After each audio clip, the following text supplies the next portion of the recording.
This is Mr. Beast's 100 million subscriber play button, and in this video, I'm going to try and send it into space. And Mr. Beast has no idea.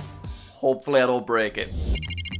Okay, I found a company that I think will be able to help. They've worked with YouTubers like Nico Amalana and Logan Paul. They've helped them send stuff into space using special high-altitude balloons. So I'm going to give them a ring and arrange a meeting. A couple of days later, I headed down to the Send into Space office so I could discuss my plan with the team, and I explained the opportunity Mr. Beast had given me. He's told me I can do whatever I want, so I want to send it into space. The team told me in 2018 they'd helped another YouTuber send a silver award into space, but a 100 million award is a lot heavier and therefore a lot more difficult. At this point, Mr. Beast's 100 mil award was still on the other side of the world, safely in his studio. But because the guys would need to know the award's exact dimensions and weight before they could confirm if this mission was even possible, I'd brought a backup. Fortunately for you guys, I do just have many 100 million subscriber play buttons just lying about. So, this is PewDiePie's.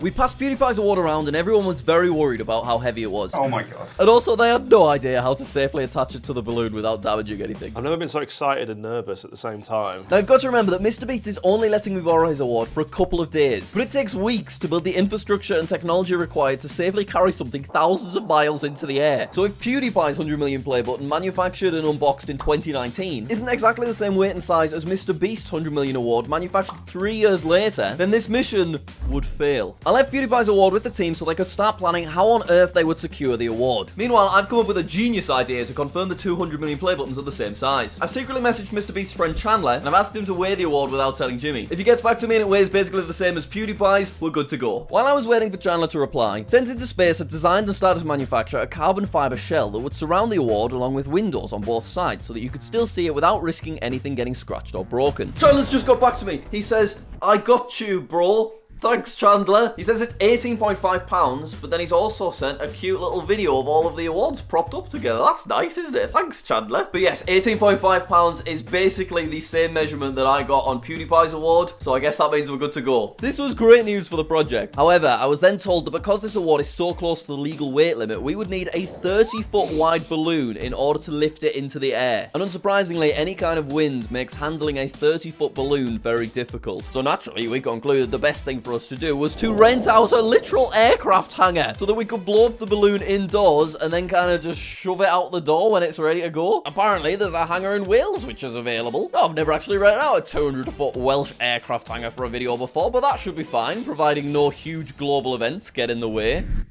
A few moments ago, Buckingham Palace announced the death of Her Majesty Queen Elizabeth II. You might be thinking, Jack, what does the Queen dying have to do with you sending Mr. Beast's play button into space? Well, there's lots of important country leaders flying to the UK to pay their respects, and this has caused all other aviation-related stuff to be delayed by 2 weeks, which is a bit of a nightmare for me, because tomorrow I'm travelling to London to pick up Mr. Beast's 100 million play button, and I've only got it for 2 days. I begged the Mr. Beast team to let me borrow the award for longer, and they reluctantly agreed. The award was now on its way to me, so I got a train to London to go pick it up. It was handed to me by one of Jimmy's associates named Franklin. That is so heavy. Yeah.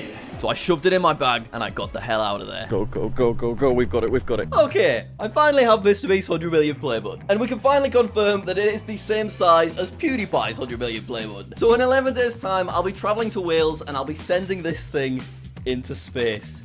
Hopefully nothing else goes wrong. One of the strongest September hurricanes to strike the U.S. in decades. Now, you might be thinking, Jack, what does a terrible hurricane in Florida have to do with you attaching a play button to a balloon in Wales? Well, the aftermath of Hurricane Ian is making its way across the Atlantic Ocean. And although the UK isn't facing anywhere near as terrible conditions as Florida, it is still making the United Kingdom very windy. And during my initial meeting with the space people, they told me they normally aim for wind speeds of about 5 miles per hour. Currently, for the day we're set to launch, the projected is 40 miles per hour. Okay, and I'm already getting messages from Mr. Beast's team asking if they can take the award back before they leave London. I had an emergency meeting with project leader Dr. Chris, as they'd been analysing all projected flight paths during the storm, and he gave me some very stressful news. We've probably got 1 day to make this happen. Right. One day to pull this off. Oh my god. Normally, with these kind of aviation-based projects, you like to leave about a week free, so that if you get there and it's a bit windy, you're like, we'll just try again tomorrow. But for us, due to tropical storms, Mr. Beast needing his award back, and the longest reigning monarch literally dying, we have 1 day to pull this off. 1 day! So we set off to our aircraft hangar in Wales. The closer we got, the worse the weather seemed to be. Hello! We are in Wales now. The storm is worsening every second. But tomorrow, at 7 AM, we're sending one of the most valuable play buttons in the world So while Mr. Beast was giving away private jets to British YouTubers, I was making friends with Welsh locals and having a mental crisis in a caravan. This video has gotten way out of hand. So tomorrow at 4:30 AM, Becky and I will be driving 1.5 hours to the aircraft hangar. Because 7 AM is when the wind is at its calmest. It's still at 25 miles an hour. That is more than double the normal limit for which the send into space people send stuff into space. But because Mr. Beast needs his 100 million play button back, we're just sending it up anyway and hoping for the best. I can't believe we're sending it into space during the aftermath of a hurricane. And Mr. Beast doesn't even know about it. Would he have said no if I told him this is what I want to do? Sent into space had everything ready and we're also on their way to Wales, keeping a close eye on weather projections. So all I could do now was sleep. Alright, alarm is set for 4 AM tomorrow morning. Good night, everyone. Good morning, sleepyheads. It was still the middle of the night, but we had begun our journey. It is 5 AM. We have about an hour left of our journey before we get to the Aerospace Centre, and then it is time to finally send this play button into the stratosphere. Arriving at the hangar was very surreal. I'd never made a video of this scale before. Oh my god. As if this is for us. As we pulled in with the rest of the team, I was nervous of what could go wrong. As I sipped my tea, I visualized myself having to message the biggest YouTuber on the planet to inform him I'd broken the priceless possession he trusted me with. But the Red Diamond Award was now fully secured within its rig, ready to embark on a trip most humans will never get to experience. As the sun rose from behind the Snowdonian mountains, the team started getting the balloon ready to be inflated. Fingers crossed it doesn't just immediately collide with that Peugeot, for example. Is that a Peugeot? The balloon was slowly filled with hydrogen. All I could do now was stand back and watch as this giant upside-down singular scrotum type thing materialized in front of me. 30 minutes later, everything was ready. Due to the strength of the wind and the scale of the balloon, it would take 6 of us to safely maneuver outside. I was full of nerves as we began our final march. I had the most important job, which was to hold on to the very tip of the balloon. And by that, I mean I pointlessly held on to the end of a balloon that 2 other physically stronger and more qualified people were already holding securely so that I looked like I was doing something useful. But that didn't matter, because this was our moment. 3 months of calculating logistics, physical engineering, global travels, overcoming obstacles that no one would have ever expected. It had all come down to this. Okay, you ready? Yeah. 3, 2, 1.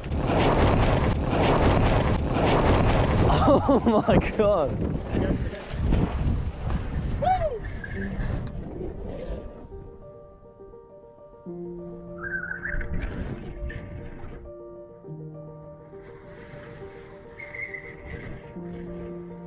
The initial launch was a success. This calls for manly fist bumps all round. There it goes. What's it doing up there?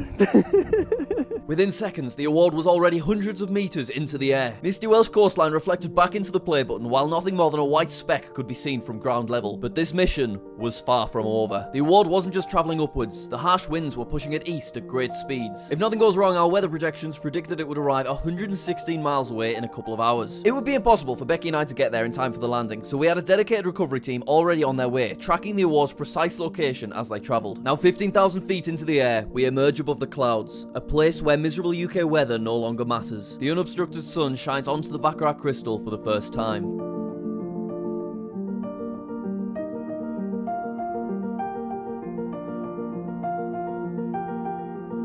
Meanwhile, seems like the lads have it covered, so Becky and I decide to head back to our caravan. Hey guys, just leaving my aircraft hangar, no big deal. Mr. Beast's play button's currently heading into the stratosphere to reach a max altitude of about 31,000 kilometers. Am I allowed to drive here? Am I on a runway? Is there a plane about to like run us over? How do we leave?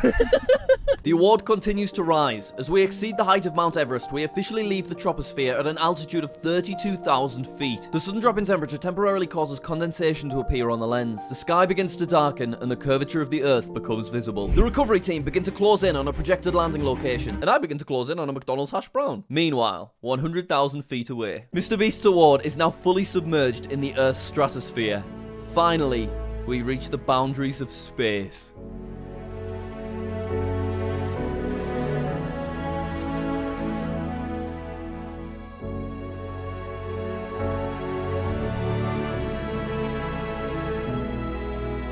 And then, just as I get Jimmy a new desktop wallpaper, at a peak altitude of 112,532 feet, the weather balloon bursts. This priceless award begins hurtling towards Earth at a peak descent speed of 178 miles per hour. The recovery team race to the landing zone as fast as they can. Meanwhile, I celebrate a hard day's work with an Egg McMuffin. Due to technical restrictions, the full descent was not recorded by the on-flight camera, but once the award was back in our atmosphere, the parachute opened and it floated safely down at about 8 miles per hour, landing right here outside of Stoke-on-Trent. The award had been successfully retrieved. This calls for some well-executed high fives. This remarkable journey was over. The award was left covered in frost. But the question is, did I send Mr. Beast's play button to space and back without damaging it? Well, yes, I did. This belongs to PewDiePie. The play button's completely fine. It's totally undamaged. Yeah! We sent Mr. Beast's 100 million play button into space. That nearly fell over. Oh my god, imagine if I dropped it then. This video, of course, would not have been possible without the hardworking people it sent into space. They are very close to 100,000 subscribers, so go subscribe to them. When they get there, they are obviously going to send their silver play button into space. Also, a huge thank you to Becky for editing this whole video, for helping to film loads of it, and just being there throughout the whole journey. And finally, thanks to this fella, Mr. Beast. He did not need to reach out to me. He doesn't need my promotion. So the fact he gave me an opportunity like this is just unbelievable. Thank you for watching. Subscribe. Mwah!